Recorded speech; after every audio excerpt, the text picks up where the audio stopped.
Welcome back ناظرین، آج مادری زبانوں کا دن منایا جا رہا ہے۔ مادری زبان جسے ماں بولی کہا جاتا ہے، مادری زبان کے علاوہ ہر پاکستانی کی قومی زبان ہے اور وہ اردو ہے۔ تعلیمی اور سرکاری زبان انگریزی ہے، مذہبی زبان عربی ہے، اور ان تمام لینگویجز کا جو مشترکہ بوجھ ہے اس کا نتیجہ یہ نکلا ہے کہ پاکستانیوں کی اکثریت کوئی بھی زبان بہتر طریقے سے بول نہیں پاتی اور سلینگ کو قابل قبول سمجھا جاتا ہے۔ کیا پاکستان کی جو مادری زبانیں ہیں انہیں معدوم ہونے سے بچایا جا سکتا ہے، یا پھر جو ڈارون کی سروائیول آف دا فٹسٹ کی تھیوری ہے وہ ان لینگویجز کے اوپر بھی اپلائی ہوتی ہے، کیونکہ پوری دنیا میں صرف 100 زبانیں ایسی ہیں جو کہ رسم الخط کے ذریعے اپنا مافی الضمیر بیان کرنے پر قدرت رکھتی ہیں۔ ڈاکٹر عاصم سجاد اختر ہمارے ساتھ موجود ہیں، سینئر یونیورسٹی ٹیچر ہیں۔ ڈاکٹر عاصم، بہت بہت شکریہ آپ کے وقت کے لیے۔ جو مدر ٹنگز ہیں، جو مادری زبان ہے خاص طور پر جن کا تعلق پاکستان سے ہے، جس میں پشتو ہے، سرائکی ہے، اس کے علاوہ جو دیگر زبانیں ہیں، کیا واقعی اس وقت معدومیت کے خطرے سے دوچار ہیں؟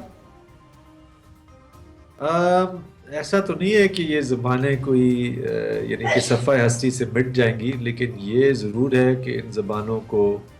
آج سے نہیں، آج جو کچھ ہو رہا ہے، جو تبدیلیاں آ رہی ہیں، جس طرف آپ شاید اشارہ دے رہے ہیں، عالمگیریت ہے اور سلینگ کا آپ نے ذکر کیا، وہ تو ایک علیحدہ پہلو ہے۔ لیکن جب سے یہ ملک بنا ہے، یہ جو مادری زبانیں ہیں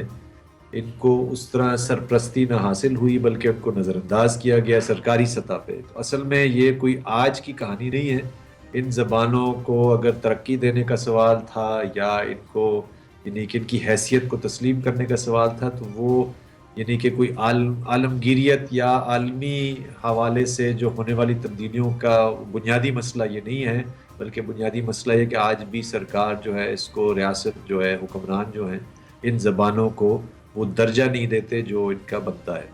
اچھا doctor Asim, story of civilisation کے مصنف ول ڈیورا اپنی کتاب میں یہ دعویٰ کرتے ہیں کہ ہر ریاست کی، ہر ایمپائر کی، ہر نیشن سٹیٹ کی یہ مجبوری ہوتی ہے کہ وہ اپنے شہریوں کو ہوموجینس بنا دے، چاہے وہ لینگویج کے ذریعے بنائے، چاہے وہ کسٹمز کے ذریعے بنائے، چاہے وہ ریلیجن کے ذریعے بنائے۔ اور یہ جو مجبوری ہوتی ہے سٹیٹ پالیٹکس کی، اس کی وجہ سے جو مقامی زبانیں ہوتی ہیں وہ سفر کرتی ہیں۔ کیا آپ اس رائے سے اتفاق کرتے ہیں ڈاکٹر صاحب؟ نہیں، یہ اگر یہ تاریخ کے تجزیہ کے حوالے سے یہ بات آپ کر رہے ہیں، پھر تو کسی حد تک ٹھیک ہے۔ بالکل ہر ریاست جو ہے وہ یکسانیت چاہتی ہے، ہر ریاست جو ایک خاص نظریے پر اپنے تمام شہریوں کو چاہتی ہے کہ وہ اس پر پورا اتریں، وہ عمل کریں، وہ اس کو مانیں، وہ اس کے خلاف مزاحمت نہ کریں۔ تو اس حد تک تو یہ بات سمجھ آتی ہے۔ لیکن یہ کہنا کہ کسی بھی ریاست کے اندر جہاں پہ مختلف زبانیں بولنے والے، مختلف مذاہب سے تعلق رکھنے والے، مختلف ثقافتوں کے، مختلف ایتھنک لنگوسٹک گروپس جہاں رہتے ہیں، وہاں پہ کبھی کوئی کامیاب تجربہ نہیں ہوا، اور وہ اس نوعیت کا کامیاب تجربہ ہے کہ ان کو، ان کی حیثیت کو، ان کی ڈیورسٹی کو تسلیم بھی کیا جائے، اور ساتھ میں پھر ایسے طریقے سے ریاست کو چلایا جائے کہ سب کو برابر کا ایک شہری تسلیم کیا جائے۔ تو یہ تو ہے، یہ تو صرف پاکستان کا مسئلہ نہیں ہے۔ پاکستان کے علاوہ بھی ایسے ممالک ہیں اور انہوں نے بہت بہتر طریقے سے اس طرح کی یعنی کہ فرق کو اور اس طرح کے مختلف پس منظروں کو یعنی کہ ساتھ جوڑ کر ایک نسبتاً کامیاب نیشن بلڈنگ پروجیکٹ۔ لیکن ڈاکٹر عاصم، پاکستان کا کیس تھوڑا یونیک اس طرح سے ہے کہ مادری زبان کے علاوہ آپ کو قومی زبان اردو بھی سیکھنی ہے، سرکاری اور تعلیمی زبان انگریزی بھی سیکھنی ہے، مذہبی زبان عربی بھی سیکھنی ہے۔ تو ایک بچے کے لیے بہت زیادہ مشکل ہو جاتا ہے اس کے لیے اتنی زیادہ لینگویجز کو اتنی چھوٹی عمر میں گریسپ کرنا۔ بالکل آپ صحیح کہہ رہے ہیں، اور یہی تو مسئلہ ہے نا۔ یہ کس نے کہا کہ بھی سیکھنی ہے؟ یعنی کہ عربی بھی سیکھنی ہے والی بات تو مجھے سمجھ نہیں آتی۔ یعنی کہ مطلب عقیدہ اپنی جگہ اور ہمارا مذہب اپنی جگہ، لیکن اس کا یہ مطلب تو نہیں ہے کہ آپ بچے کو کہیں کہ وہ عربی سیکھے۔ وہ تو عربیوں کی ثقافت ہے، وہ عربی ضرور سیکھیں۔ اسی طرح اردو کا جہاں تک سوال ہے، وہ یہ نہیں ہے کہ اردو نہ سیکھی جائے اگر کسی کو مرضی ہے، کسی کا شوق ہے۔ لیکن مسئلہ یہاں سے شروع ہوتا ہے کہ جب یہ ملک بنا تو اردو کو ایک طرح سے ایک ایسی حیثیت دی گئی جو کہ اس کے 93% اس ملک کے رہنے والے لوگوں کو نازبان آتی تھی۔ بھئی مادری زبان کا جو جس حوالے سے ہم یہ دن بھی منا رہے ہیں، اس کے پیچھے جو مقصد ہے، جو پس منظر ہے، وہ یہ ہے کہ انسان بچے کی عمر سے وہ زبان میں نہ صرف بہتر سیکھتا ہے، سمجھتا ہے، اظہار کر سکتا ہے جو اس کی اپنی ہوتی ہے بنسبت کسی اور کی۔ تو اردو کی حیثیت جو مرضی تھی، سوال یہ تھا کہ دوسری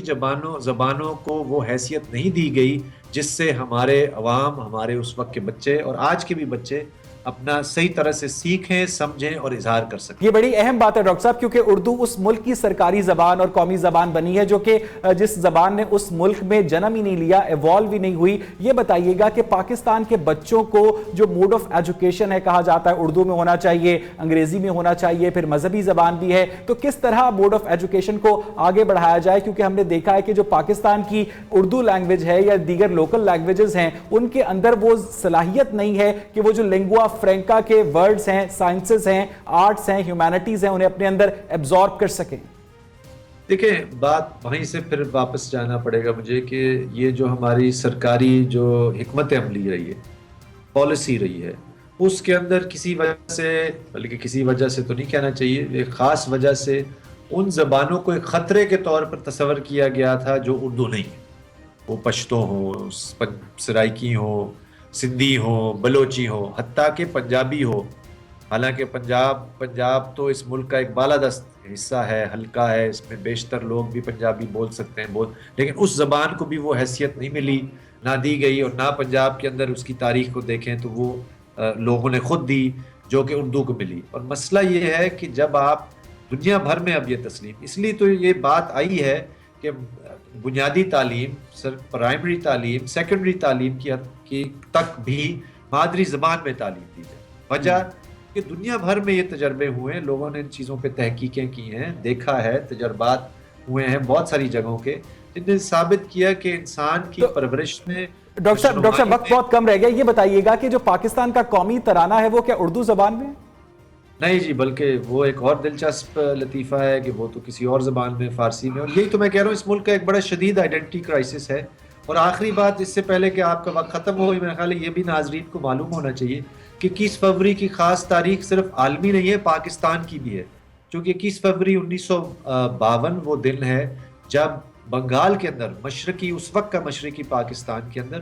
ان عام نہتے لوگوں کو اپنی جان کا نذرانہ پیش کرنے پر نوبت آئی جنہوں نے اپنی زبان بنگلہ بولنے کا مطالبہ کیا۔ یہ کسی بھی مہذب جمہوری سماج میں ہمیں اس کو خطرے کے طور پر نہیں تصور کرنا چاہیے کہ کوئی اپنی زبان میں بات کرنا چاہتا ہے، تعلیم حاصل کرنا چاہتا ہے، بلکہ